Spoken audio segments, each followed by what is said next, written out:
Hi, today we are going to cover the toolbar. Every 2 year we're going to explain what I actually do. This is the CorelDRAW 2017 interface. Don't mind the color, I just love black so much. Most the earlier version of CorelDRAW have these features, but that is not what is important here. We're going to go into those features later in the tutorial. As you can see from up top to down are the list of tools you can use in CorelDRAW. So the first I'm going to talk about is the rectangle tool. So the rectangle tool is actually what we normally use for most of our background color. That is what mostly creating squares, creating rectangles. That is what the rectangle tool is all about. Now creating a background, normally what we normally do once we want to create a background, you just double click at the place and be dragging and be waiting for us to be at the edge of the line. It's not actually, that one is old school right now, because once I want to change my background, all I need is just for me to double click and select on which color that I want, double click on the rectangle tool, and it appears automatically. So then the next one I'm going to show now is the pick tool. Now the pick tool is just for actually moving around, is just for selecting objects, selecting your vector design, selecting anything at all, your picture, whatever you import in the CorelDRAW interface. So that is what the pick tool is for. Once, if you look closely, you can see there is a small tiny line under it. In any tool that you see here that has the small triangle underneath it, just know there are more tools into them. So example in this shape tool, you have a lot of tool under it. The crop tool, same thing that you follow. So now under the pick tool, you have the freehand pick, the free transform. All these you won't see it in earlier versions. These are just unnecessary updates. I don't use most of them. So the second one is the shape tool.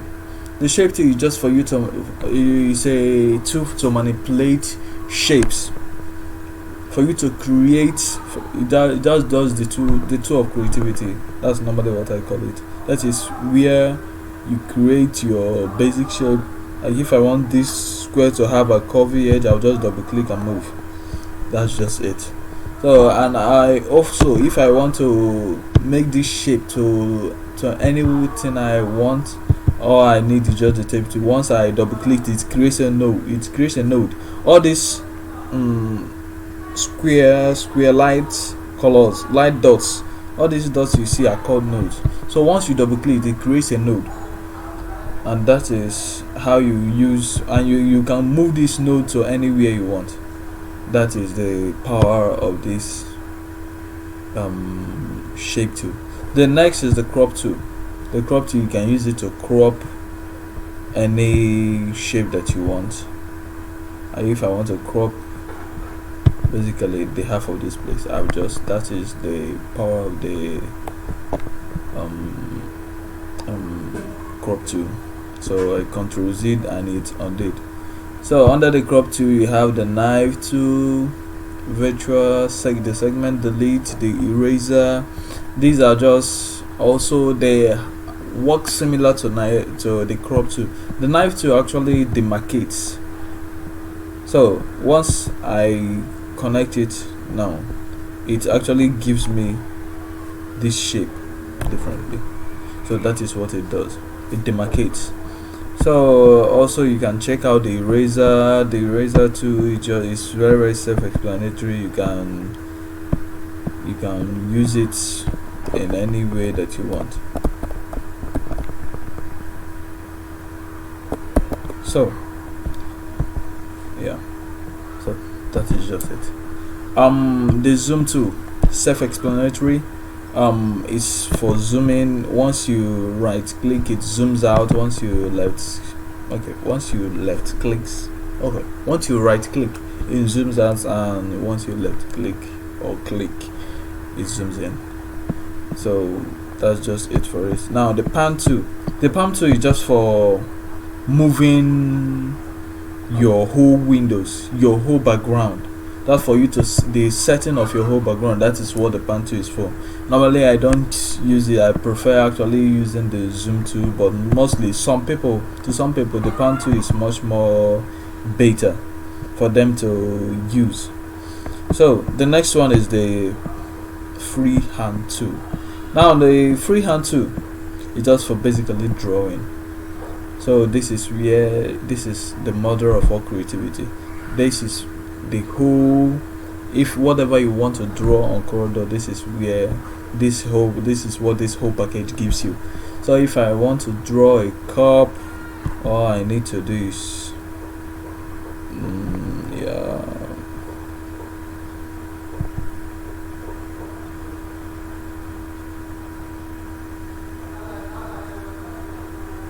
so that's it. It's not a very good design, but it's manageable. I mean, yeah, it's manageable. So under the freehand tool, you get the Bezier tool. The Bezier tool is one of the most powerful tool in this place. You can you be the one to specify the point that you want it to touch. That was one of the why Bezier tool is so much better and much more different than other programs. Under the Bezier tool, you get the pen tool. The pen tool is for tracing. So let's assume that I have a picture here and I want to trace it. Now this is what I use for tracing. That's just it. This is what I use for tracing. You can also look into the 2-point line, B-shaped line, line, 3-point curves, all these. Now the smart drawing, you won't see it earlier version. These are just updates. Normally the live sketch depends on your own system. Normally my own is a screen touch, so I normally use my light pen straight with a live sketch. But in normal system, you can use a graphic tablet for the live sketch. This is what it is for. Now the brushes, or you can call it artistic media tool. This is one of the most powerful tool in CorelDRAW. Now you can manipulate this brush. You can use it as anything. You can use it with any shape at all. It has awesome features. Seriously, it's very, very beautiful. You can also create a brush on your own. That is one thing very, very special about this brush too. You can create a brush on your own. Let's assume like I drew this cup and I want to make this cup a brush. Like whenever I touch this line, this cup will appear. What I would do, we'll cover that one later in later tutorials.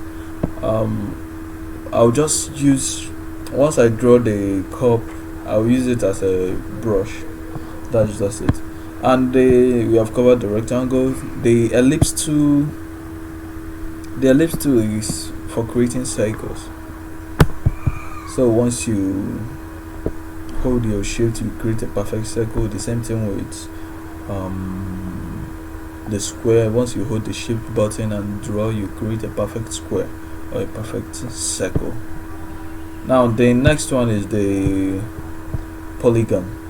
The polygon, in earlier version you will see it as a triangle, but once I reduce the points or nodes here, it will turn into a triangle. So that's just it. For under it you see the star, complex star, arrow shape, any shape that you basically can need. So in this basic shape, its features are inside this. So every feature in here can actually be applied to it. So let's assume that I selected this. I can actually draw something of it. That's what the basics tools are for. Now this this is the text tool. The text tool is for your text, as its name sounds, is for your text. I can actually, once I click and see the cursor, I will type in my text with the keyboard. So once you type in your text, this option bar appears.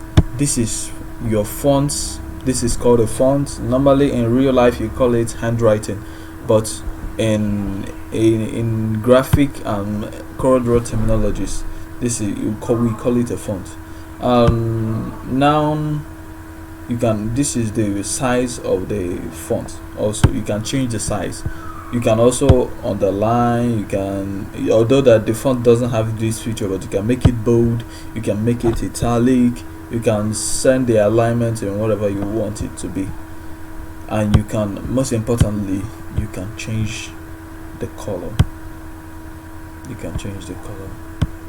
So that's why it's one of the most special and most important tools here. So as we continue, you can also look at the parallel dimension to straight line connector to okay, the drop shadow too. The drop shadow, actually, as its name sounds, it creates a shadow. And if I want to create a shadow of this my beautiful triangle, okay, let me give it a color, because it actually creates shadow on this one. So if I want to create a shadow, I need to I'll touch the shape or text that I want to use it, and I'll drag from the top, or you can drag from the bottom to the top. That is it for the drop shadow too. So the contour, we are going to cover. The contour is a full package on its own. We are going to cover it in later tutorials. The blend tool, also distort, envelope, exclude. Exclude is just for creating 3Ds, although there are more to it also, but normally it's just for creating 3Ds. Well, let me show an example. Drawing a square, and I touch the exclude tool just for, give me a cube. So that's just it. It gives me a cube. It makes it three-dimensional. So the next one is just the transparent tool. The transparent tool is just for reducing opacity. Once I touch it, it actually reduces its color, makes you see through it. You can see the actual thing behind it.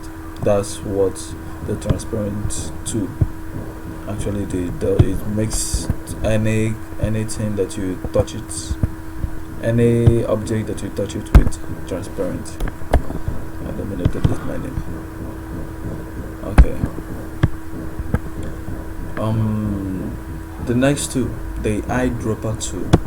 Okay, this eyedropper tool, I think it will work much more better if I actually demonstrate what it does. Okay. Now, this is a square with a green color. Let's assume that this is a picture that I don't know its color or whatsoever. I don't know the particular color in this color bar. I don't know which one to select, but I need this color. What I'll do, I'll click at the drop shadow tool. Once I click on it, I'll move to the place I want to color it, and I'll drop the color. Don't mind the background noise. I had to do the tutorial in a very harsh condition.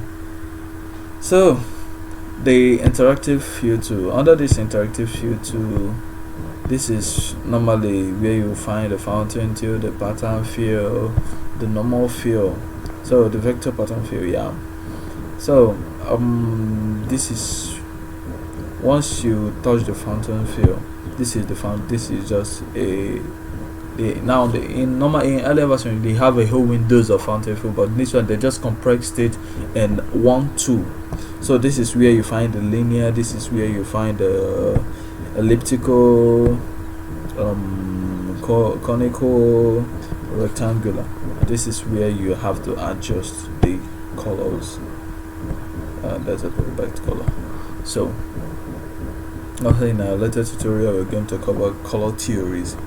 So the next the next is the mesh tool. That one is a whole package on its own. The smart fill tool is also a whole package on its own. So I decided to make this video short for some reasons. So for now I think we have covered the basic uses of this shape tool. So thank you and have a very nice day.